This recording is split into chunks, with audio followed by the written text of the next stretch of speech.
Hello, happy Friday, everyone. Welcome to our weekly environmental news roundup. I'm Dale Willman. I run the Resilience Media Project at the Columbia Climate School. This program is being produced in cooperation with the Society of Environmental Journalism.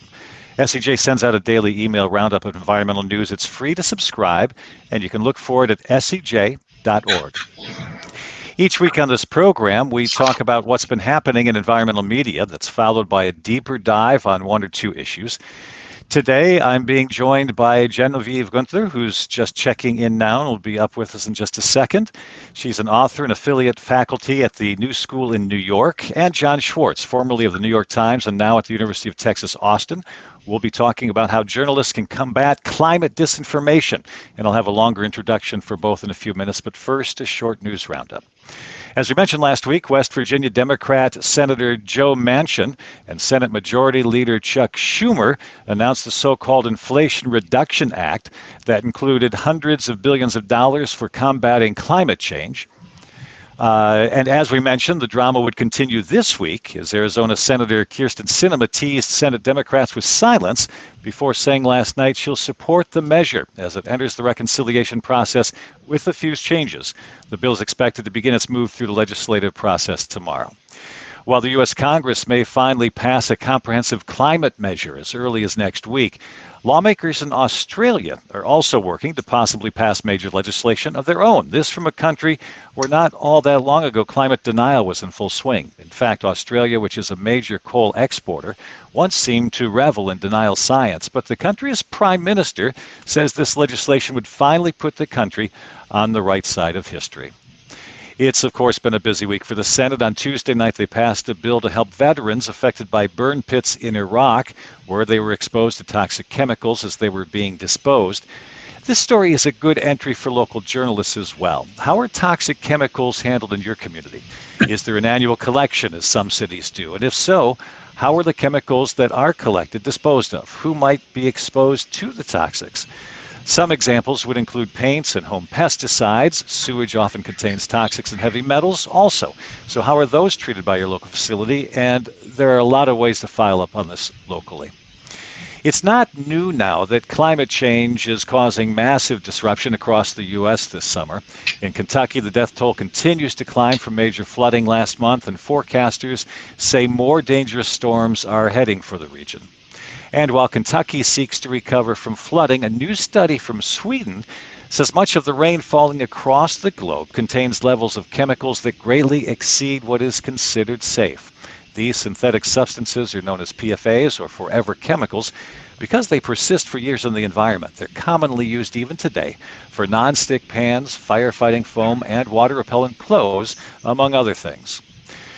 Communities along the eastern seaboard and the Gulf of Mexico, including South Carolina's Spring-Made Pier, are experiencing high tide flooding that's tying or breaking records. This type of flooding is sometimes called sunny day flooding because it's not caused by rainfall, but rather by unusually high tides, and it can occur while the sun shines.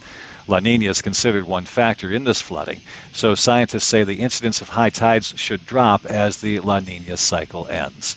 And, of course, we can't end the roundup this week without talking about heat yet again. There were at least 14 heat-related deaths in Oregon as both Portland and Seattle set records on Sunday for the most consecutive days of high temperatures. And that's it for our roundup. Back in the 1930s, the first scientific study linking smoking to cancer was completed. The study was conducted by scientists in Germany, and given the political situation there, it received little attention. But in the early 1950s, a study on mice, studying in the U.S. placed the tars from smoking on mice and found it spurred tumor growth. The news shocked the smoking industry, which responded by creating a wave of misinformation that muddied the science around smoking and cancer for decades. The same techniques used for that campaign have also been used with climate change, and the result is that still a lot of people in this country believe climate change is not real. And just today, the New York Times reported on a campaign by state treasurers to fight climate action by corporations and the U.S. government. So today we're going to talk about climate disinformation and how journalists can report on it. We have two guests. Dr. Genevieve Gunther is the Renaissance scholar, literally a real scholar and critic, who turned to climate activism after having a child and becoming increasingly alarmed about the future. And I realized I emphasized really with scholar, but it's actually the Renaissance part that I think is so much fun. An expert in climate communication and fossil fuel disinformation, she works to revamp the ways that we think and talk about the climate crisis. Dr. Gunther is the founding director of End Climate Silence and affiliate faculty at the New School, where she sits on the board of the Tishman Environment and Design Center. She also advises activist groups, corporations, and policymakers, and she serves as an expert reviewer for the UN's Intergovernmental Panel on Climate Change. She also has a new book coming out next year, and we'll talk about that hopefully today. John Schwartz is a professor of practice in journalism and at the UT Austin School of Journalism Media and associate director of UT's new Global Sustainability Leadership Institute. In 1985, he began working at Newsweek magazine, ultimately becoming a senior editor in the business section. He then moved to the Washington Post as a science reporter, writing on a range of topics, including federal efforts to regulate the tobacco industry, the Unabomber case, and the school shooting in Jonesboro, Arkansas. In 2000, the New York Times hired him at both the New York Times and Washington Post. He wrote stories for nearly every section of the newspaper. He now teaches at the University of Texas in Austin. He also begins a MOOC on climate disinformation next week, and you can still sign up to join the class. Genevieve, I'd like to start with you. So I spoke of the role of the tobacco industry in disinformation. Can you just talk very briefly about the transition of the disinformation tools that were used there into the climate realm and describe what that disinformation looks like? Sure. First of all, thank you for having me. I'm very happy to be here. I'm happy to be here, especially with John Schwartz, who I've encountered for years in climate journalism circles, but have never actually seen sort of in person. So it's very nice to see him here today. So what the tobacco companies did was hire scientists who would produce studies using modeling assumptions that were perhaps dubious to show that perhaps the science on the links between smoking and cancer were not as ironclad as the more mainstream research had suggested. So what they did was they introduced the concept of scientific uncertainty into this research on the harms of tobacco and made people feel, well, perhaps scientists are still trying to figure out whether smoking is cancer causing or not. So in essence, they introduced doubt into the public discussion about cigarettes and public health harms. And then especially in the 1980s, and then increasingly in the 90s, and especially around the Copenhagen Conference of 2009, oil and gas companies took this playbook and applied it to climate change, the climate change debate, introducing the idea that there was some sort of scientific debate over whether climate change was actually happening and whether it was being caused by human activities. So this debate kind of waylaid political action on the climate crisis because it didn't seem as if there was enough scientific consensus to really motivate the kinds of policy prescriptions that we would need to see in order to decarbonize our economies. And again, and this is something that I focus on in my book, most of this misinformation centered on one word, and that word was uncertainty. And this is how it worked. So most people, when they hear the word uncertainty, assume that it means sort of not being sure, or a state in which you need more time to come to a judgment or make a decision. But in climate science, and in different disciplines in science, but in climate science in particular, uncertainty is actually often used as a synonym for confidence. You can talk about the uncertainty interval of a climate model or the confidence interval, which is to say, this is this sort of range of possible outcomes that climate scientists can project with confidence. It's the uncertainty, which is paradoxically projected with confidence.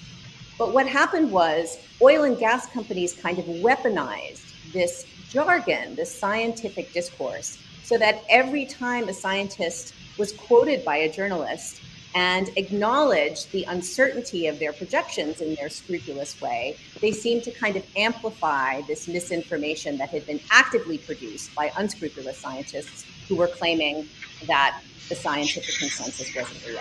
So that's a kind of long explanation of how the initial phase of climate misinformation worked well, I think, into, almost up till 2018 and beyond. And this played into the concept of balance that journalists use, right? John, do you Very want to much talk about that very sure. briefly? Just the idea of balance, and thanks for joining us as well. But the idea of balance and how that played into the elevation of this more bogus science information. Sure. And hi, Genevieve. It is great to be able to be on at least the same screen with you. Yes. Uh, the journalists are trained to tell the whole story and to seek the various facets of a story, and and in many cases that is the absolute definition of fairness. That you don't want to just say um, A when the people saying B have a point. Uh, the problem with a system like that is that it gets ingrained institutionally, and then there are people who can take advantage of it. And Genevieve's point about and your point about the tobacco industry is a very clear early warning that you can hack journalism by presenting something as a side that should be quoted, even if the science isn't there. Few journalists have science training. Few journalists can actually independently analyze the claims, and uh, they are looking for that other side, and to some extent that sense of conflict that elevates any story. Um, it just turns out that when I was at the Washington Post, part of my beat was tobacco and the Food and Drug Administration attempts to regulate tobacco. And I got to know the folks at the now defunct Tobacco Institute, and really worked through the claims that the industry made.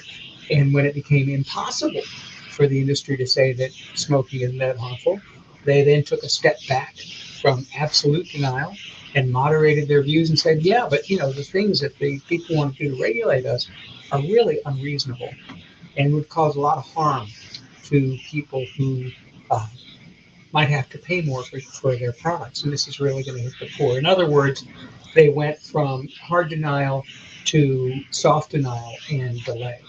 Now we look at the sort of second wave of hacking, and there have been others, but the second wave of hacking with climate science, and it started with a simple, this isn't as certain, and there's uncertainty here, with some people within that group claiming absolute denial.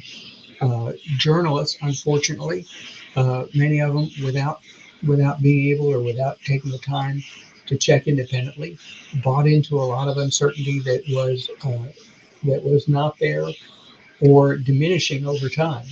And so ultimately, we ended up with one side pushing denial when the scientific case had simply cratered, and a number of journalists still operating on a kind of autopilot. Now, that has really taken a turn in recent years. When I started covering climate at the when I started covering climate change at the New York Times, it was very clear that we didn't have to call a industry-funded denial organization to say that climate change wasn't happening when it was evident, absolutely evident that it was. We didn't have to present false balance in those stories, and and that's something that we have seen across a lot of journalism these days, that the hack doesn't work as well as it did because the evidence is overwhelming, and you're seeing it in things like today's heat waves and everything else. It means that people have to get more clever in their attempts to undercut this. We can talk about that in a minute. I want to bring this up to take a look at this story that came out today, how Republicans are weaponizing the public office, in particular. David Gillis of the New York Times is doing fantastic work on the intersection of business and climate change. And this is an interesting story, and I would argue that at a time of at the times we are in, that a story like this should highlight the fact that climate change is real, that climate change is happening, that that this information is valid, and yet that story doesn't do that. So it almost falls into this false balance again when you read it. I mean, it's an important story. It's important to talk about what these groups are doing, but there was nothing in there that said that this information that the state treasurers are pushing is wrong. And it's there's this concept of the truth sandwich that, and this was used during the Trump administration a great deal, that you have to say what is true, then state what Trump said, and then say what was true again, to wrap it around truth so that the falsehood wouldn't stick. And it seems that in those sorts of stories, that should be something that should do as well. But there are two journalistic practices I want to talk about quickly, or two things in journalism that I think may also have affected this. One is from probably the early 2000s, as internet took on, advertising fell for newspapers, one of the things that was lost was specialty beats in many instances. So a lot of papers, a lot of news sites now don't have a reporter who has a strong science background, but they have general assignment people who tend to cover these issues. So their knowledge base is less, which means they're more open to possible manipulation. And the other part of that is that our friend Andy Revkin likes saying that the path to leadership at a news organization does not travel through the science desk. It typically goes through the politics desk. So you have news leaders who don't necessarily understand the significance of this story. And do you think that those factors have played into the ability of disinformation to be more present? Simply a lack of understanding of the issues? Well, that was certainly the case. That was certainly the case when reporters were accepting comments from people like Heartland, going to Heartland for comment. I think that even with the loss of general expertise, journalists have gotten a lot smarter on this point. I was going to say, I read Gallus's story, and I thought it made it very clear that these were false claims. I don't want to spend the entire time rereading the story, but I don't think you could come away from that story with a sense that these were equally balanced sides and these people aren't political hacks. Okay, and I'll read that more carefully, but certainly that is the case still in a lot of stories. I mean, do you think the truth sandwich concept, Genevieve, do you think that's a concept that would be appropriate for climate coverage at this point?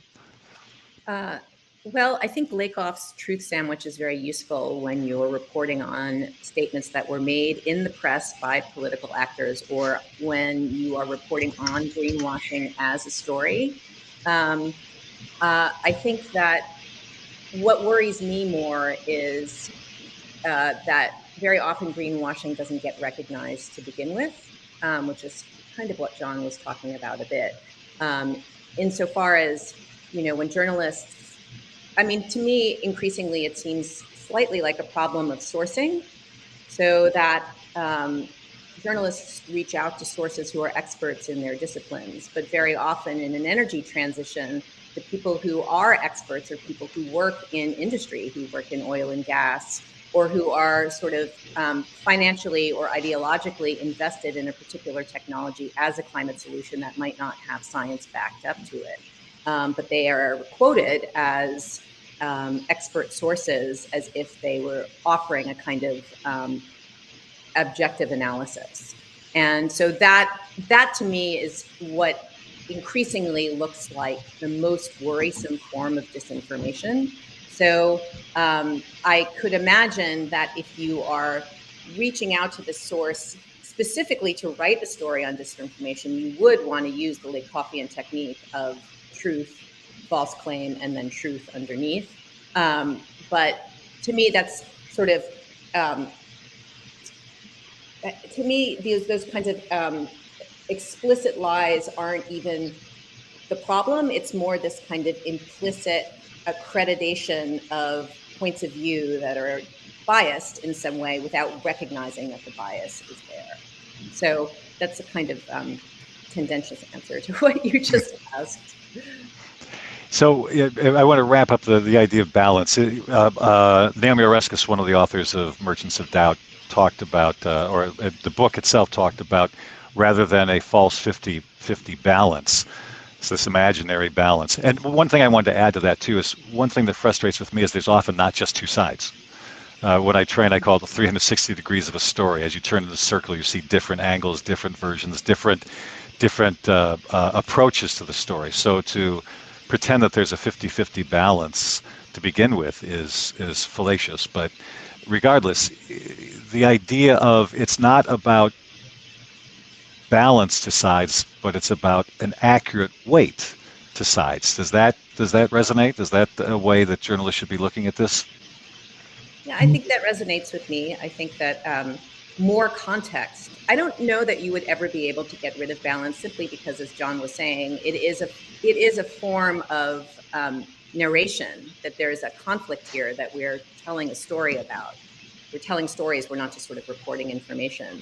But I do think that perhaps you can correct for false balance by providing more context. So if you are actually, and you see this increasingly in stories about the climate crisis or about the energy transition, where someone is quoted advocating something that looks like, say, a continuation of oil and gas exploration.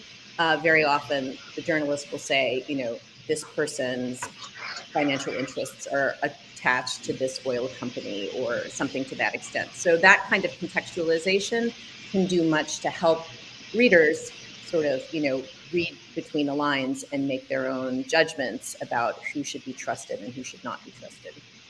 To add to that, I love the way that the Times over the last year has been careful to point out that Joe Manchin gets $500 million from is a coal guy and has gone back through, but have done big stories on how he built his business.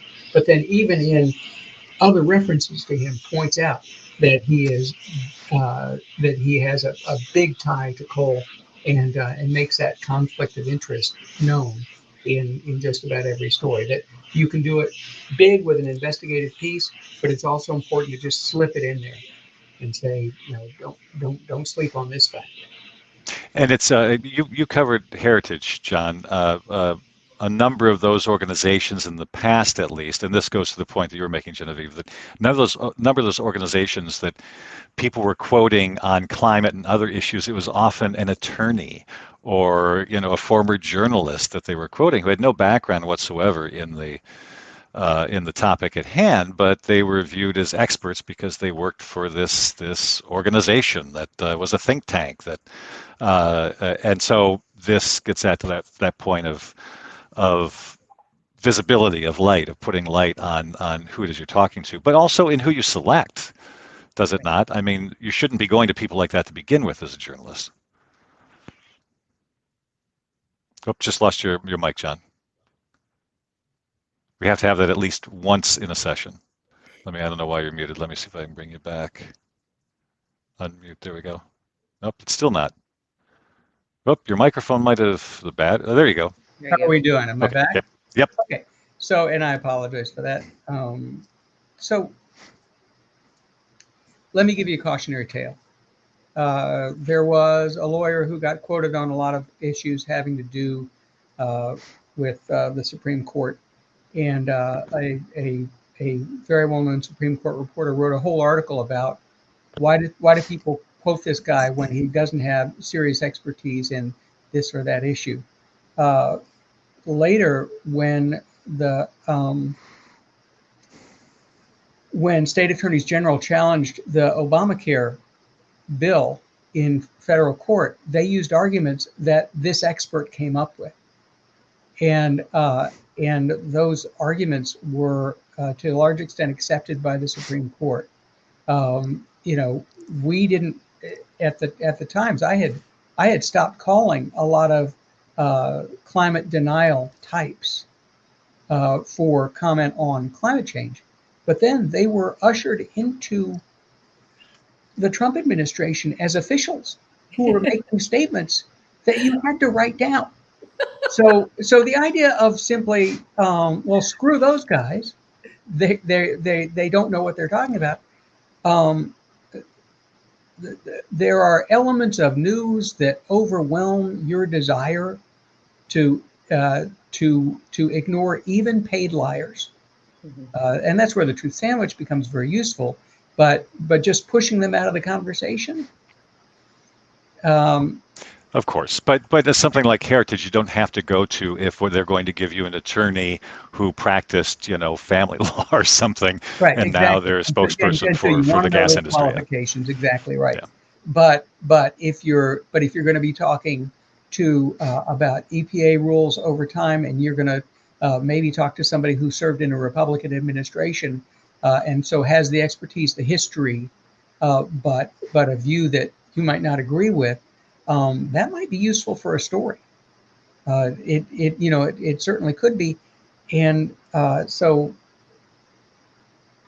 I just bring it up as something to think about when doing this stuff. There are still real controversies, even in the activist community, about how we get to decarbonization, and you don't want to get in the habit of siding when, for instance, what's the continuing role of nuclear power? Well, are you going to stop talking to James Hansen because he thinks there's a continuing role for nuclear power, even if many of the people you talk to don't want to see nuclear used in any way? It's a lot more complicated than he's wrong, I'm not going to quote him. Mm-hmm. So how do you, we haven't specifically defined disinformation, but I think from the conversation we have a good idea of what it is. But if one of you want to offer, John, you're doing the course. Tell us about the course, actually. Why don't you tell us briefly about the course and what definition of disinformation you're using as you teach that, if there is one. Well, the course is covering climate change and fighting disinformation, and it's on behalf of the Knight Foundation for Journalism in the Americas. You can find it at journalismcourses.org. There's a kick-in of support from the Google News Initiative, and it's a MOOC. It's a massive online course. It takes about 4 weeks, and one of those weeks is devoted entirely to disinformation, how to define it, and how to fight it. And so the course itself also just talks about the fact that climate change is now part of every beat. And if you didn't think you were a climate journalist, you're still going to end up writing about climate change. So what are the basics you need to know? A 4-week course isn't going to make you a climate expert, but it does, I would hope, set you in the right direction, provide resources for further study. And so that's what I tried to do with it. And in the disinformation module, I talk about the various tools of disinformation that have been identified by people like John Cook in Australia, who has done a lot of great scholarship on why disinformation works, and he's created a kind of taxonomy of lying, with things like ad hominem arguments, attacking the speaker, false experts, the sort of things you see again and again, changing the subject, cherry picking. And so he pushes the idea of training people both to recognize and then counter disinformation when they see it.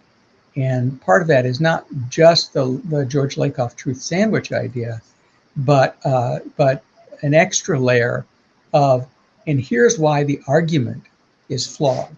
Here's the flaw in that argument, that you'll notice that this is a cherry-picked argument, and the broader expanse of data doesn't support this person's point at all. And for anyone who's interested, one of the things I'm using in the class is a thing that Cook came up with co-authors and researchers called the Cranky Uncle game, which turns spotting these logical flaws into a game that you can play for an hour or so and sort of familiarize yourself with the tools and techniques. And then the point of the course is to say, and then identify those flaws. Then say, this is not just factually wrong. I'm not just setting up fact versus fact, and then you get to decide, this is right, this is wrong, and here's why this is wrong. here are the problems with that argument, the logical problems that show that this is false work. So that's what I'm going for. And I guess there's already about 1,000 people signed up who are going to find out one way or another whether I messed it up or not. So I've got to put this up because now you've got me very curious about this. So this is the game. crankyuncle.com/game. And this is what you're talking about. And you can do it on your Yep. phone too. Okay. Right. Yeah. You do it on your phone, on your tablet. I mean, they've really done a very nice job. Of pulling that together. I like that. Yeah. Um, so I want to get back to something, Genevieve, that you mentioned, the idea of context. So I'm going to tell a what my kids call an old guy story. So bear with me for a second. And this is based on something that I've thought about a long time, which is the idea of journalists as gatekeepers. This is a concept well known in the journalism community. That is, you get this massive volume of information coming in. The journalists stand at the gate and determine what stories are most significant, what come in and what don't. It's something that arguably worked well for a long time. Then the internet came along and the gatekeeper was gone.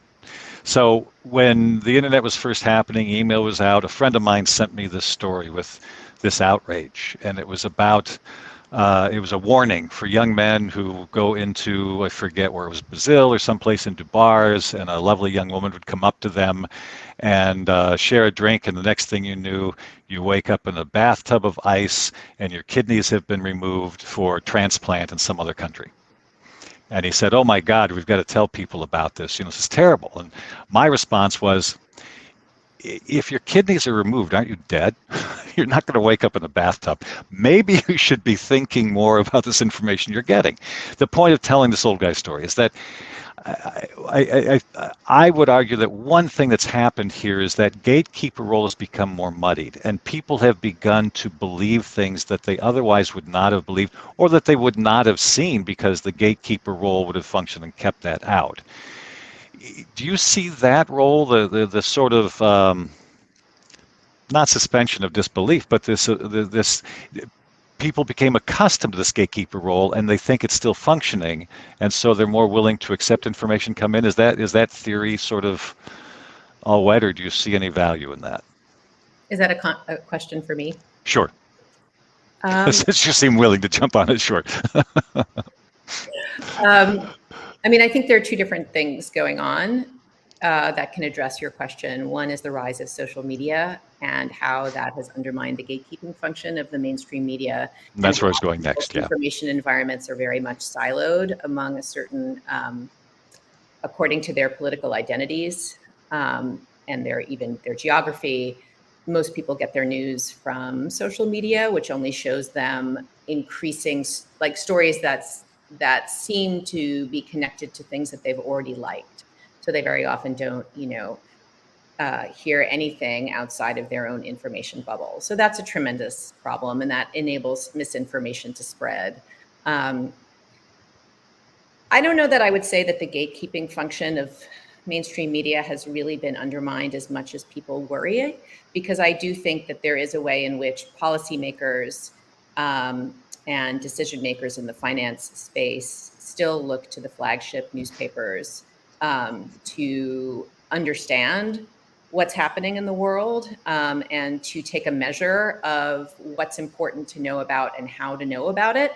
So to me, I am actually, and considering this sort of, disconnect sometimes between what happens in Washington and voters' preferences, for me, I'm less concerned about how social media has undermined the traditional authority of the mainstream press, and more concerned about how the mainstream press sometimes, perhaps unwittingly, plays a role in greenwashing, which is a kind of disinformation that I don't know that we've talked about yet. So for me, it's less about gatekeepers, although, of course, explicit misinformation is very dangerous, as we saw during the Trump administration.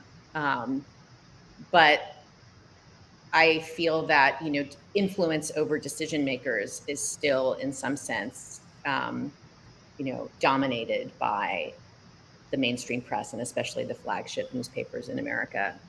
So that's a kind of split answer to your question. John, I want your response, but first, Genevieve, I want to ask real quick, by greenwashing in the traditional media, do you mean within stories themselves and accepting greenwashing information, or are you talking about the inline ads? I forget the name for those, the Advertorials. The advertorials, yes, you're right. Yeah, right. I'm talking about both. Okay. So, so greenwashing is any communication, not just advertising, that paints over climate harming activities of a company by portraying them as having the aim or the practices that are climate friendly and align their business goals with the goals of the Paris Agreement. So that's a pretty broad definition of greenwashing, but I think that's the right definition of greenwashing. And it encompasses both these kinds of advertorials that, the flagship papers produce for oil and gas companies, but also, the way oil and gas executives are still very much respected by the mainstream press, despite the fact that some activists think of them as being genocidal maniacs. Or, the way that they're used as, sources, et cetera. So the way that we can still write articles about energy or business without actually contextualizing it in the climate crisis. Anyway, so the greenwashing happens on a lot of different levels. And to me, maybe this is my bias as someone who's fascinated by the way that language produces beliefs kind of unwittingly, and not just, in this kind of overt way of explicit information. That to me seems like the more dangerous form of, well, not even more dangerous, why pick, but just also an extremely dangerous form of misinformation. And to John's point about the New York Times article, toward the bottom, he did point out that that some of the financial organizations that are touting green practices were funding the organizations that were helping the state treasurers fight climate change investment. Exactly. So, a perfect example. So, John, your thoughts on this? Well, I think that greenwashing is something that's important to talk about, or any of the. John, we're getting some odd. Genevieve, you're getting that too. Okay, some odd echoings. It's hard to understand. You're something with your microphone, so I don't know if it's. There's some feedback. Yeah, it's an odd. I don't know. Hold on. Yep, might be your speakers. Do you have headsets, or I don't know what's. I've got headsets. This is typical online conversation. There we go. That's better. Thanks. Okay, I apologize for that. No worries. I'm getting used to some new headset stuff, and the intermediary stuff is bad. I'm just glad it started with you and not me, because I'm sure I'll do something like that in this hour as well. Yeah. So. Well, my point is that it's important for us to, as journalists, to talk about things like greenwashing and bad faith discussions of green ideas and sustainability. It's also important to track the tactics of all of this non-denial mischief. I don't know if you see Emily Atkins' newsletter Heated, but she had a terrific piece today that looked at a see if I can find it here. The headline is "Beware of this fake pro-climate group," and it talks about an organization that United for Clean Power that's been running ads on social media and saying our planet is dying and we're running out of time, and all the sort of stuff that would make you think that these are committed environmentalists. But according to Emily's reporting, what they're saying is, unless we get a complete social justice package in the climate bill, it isn't worth passing. It's trying to capitalize on divisions within the movement to get people to say no to the most potent climate bill that's ever been gotten this far in the process by playing on a divide and conquer strategy. And so it's important to cover exactly this. It's important to cover not just the outright denial, but the cleverness that goes into spreading false information and encouraging delay or simply walking away from deals these folks don't like. And that sounds. I'm sorry. Go ahead, Genevieve. I'm sorry. I just wanted to add that I haven't read Emily's story, but I was discussing this over email with a colleague, and it does seem that we have been able to uncover that this group has funded, I think, some campaigns for Republican attorneys general in the Midwest or something. Like, this is not an environmental group at all. Is it ALEC, one of those organizations? It's not ALEC, but Okay. and they're also targeting their ads to districts, like, for example, Alexandria Ocasio-Cortez's district in Queens. People are getting texts. Somehow they've gotten their hands on voter registration lists, and people are getting texts from these groups. I mean, they're very well organized and very well funded. They're not some scrappy environmental group at all. This sounds a bit like the Russian disinformation during the elections. It was not specifically pro anything, but more trying to sow doubt and dissension. Yeah, just finding other ways to muddy the waters. Anybody who wants to look this up, you can find it at heated.world is the newsletter. Emily runs a great newsletter and is out there, fighting all the time. So definitely worth reading. I'll take a look. So I want to talk in a few minutes about how journalists can find entry points into covering these sorts of stories. But I want to move this to the next logical level, which is COVID information. And we've seen some of the same things with COVID. I have a good friend here who very politically active. He ran on the Green Party ticket several times for Congress. He's very engaged, but he's slowly becoming an anti-mask, anti-vax guy. And we were talking the other day, and he started saying, why can't people just be allowed to look at the studies and make their own decisions? There's a lot of things out of Brazil that are really interesting. And it made me think that I forget now if it's tobacco or climate, but that was also part of the playbook. There was these non-peer-reviewed studies that were appearing in obscure journals in Brazil.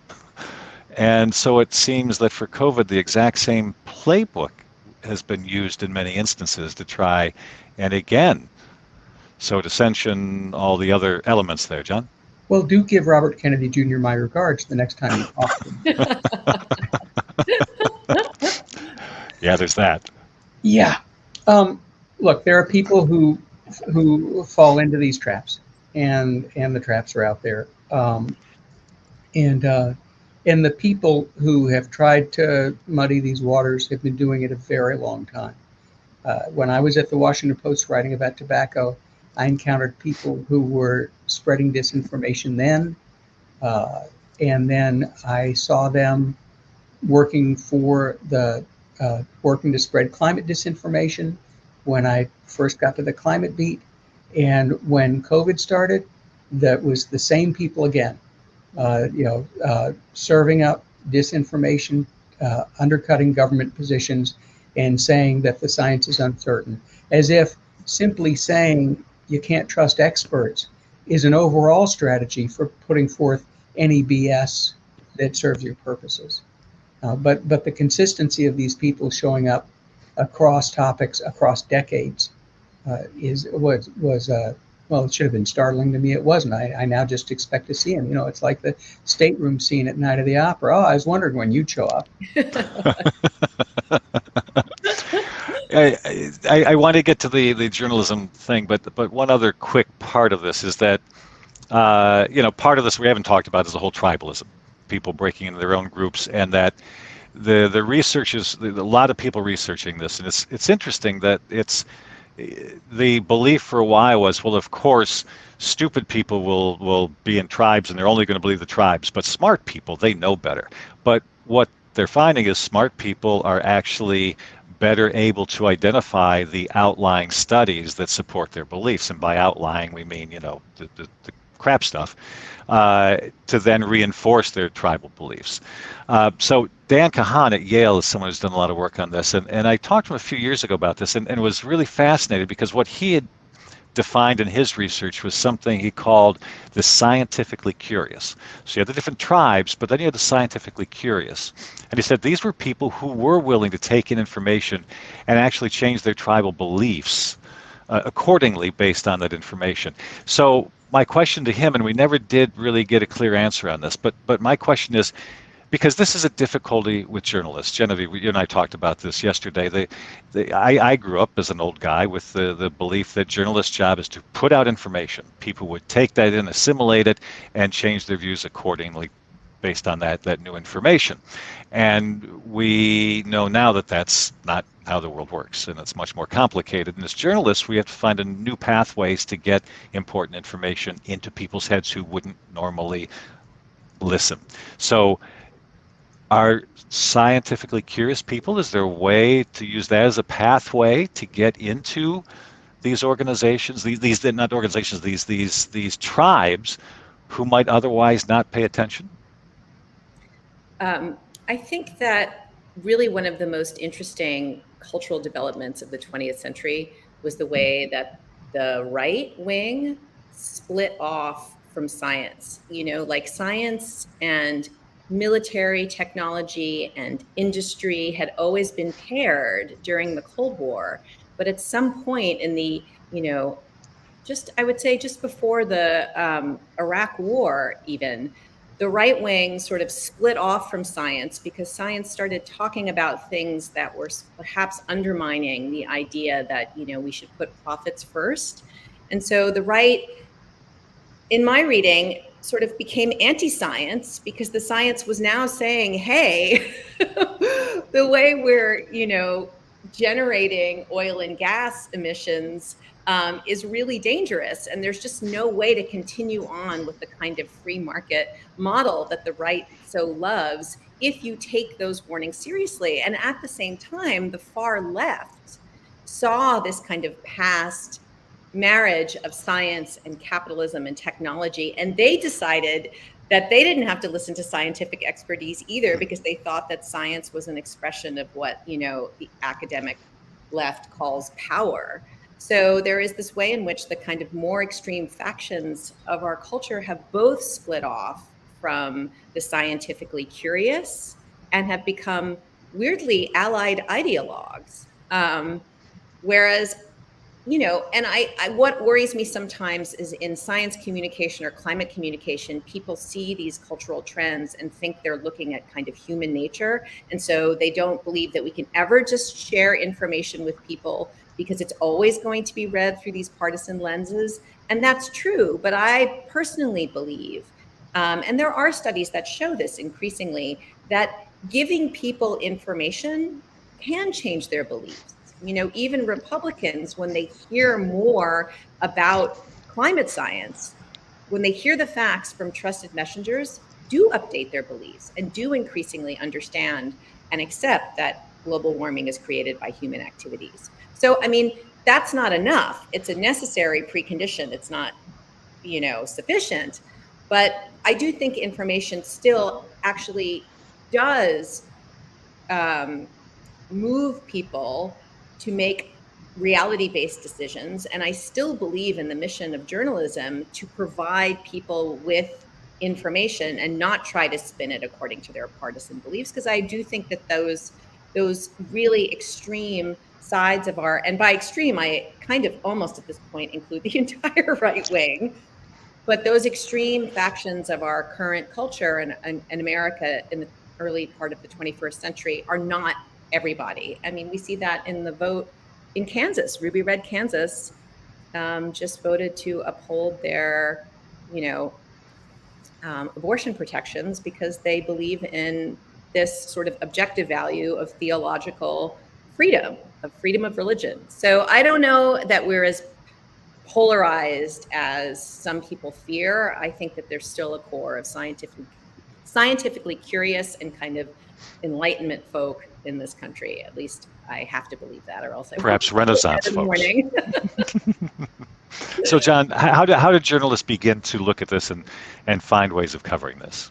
Is that at all possible? Part of it is too. One of the hardest lessons for me as a longtime science journalist was realizing that science alone doesn't convince people who are dug in. Exactly what Genevieve is saying, and so in trying to get people to look at the science, you often have to tell the story that goes beyond the science and talks about real people dealing with these issues. And so, and if the reader can relate to those people, those situations, it opens things up. So, for example, a story of mine I use as an example over and over again is that a citizen science project in Canada showed that because winters are becoming less stable in terms of the cold, because it's not as consistently cold as long, there's a profound effect on the backyard skating rinks that parents knock together at the beginning of the season and fill with water. That if you get a thaw, it can be 5 days of sub-freezing temperatures before you get a surface worth skating on again. And so something that is deeply important to the culture of Canada. Wayne Gretzky had a backyard rink. That this thing that is part of the culture, pond hockey, it was on the Canadian money. This idea showed climate change having an effect in people's lives, right here, right now. And so it becomes a process of telling those stories. And there's a fascinating piece of research that came out a month ago that I was first just scoffing at, but now it makes me wonder if there's not something to it, that said that when people who were somewhat skeptical of climate change science were given two versions of a story, one which emphasized this is climate change and it's happening, and another one that de-emphasized the words climate change, that they responded far better to the more, I'm just going to say, milquetoast story, the less flag waving story, because it didn't trigger them to turn away while they were reading. Now, again, as a science reporter, I wanted to put the science out there, but this study and the authors of the study, which came out of the University of Texas, the authors of the study said, we're not saying don't ever mention climate change in a story. Most stories should mention climate change, but in some cases, you might want to dial it back a little to persuade.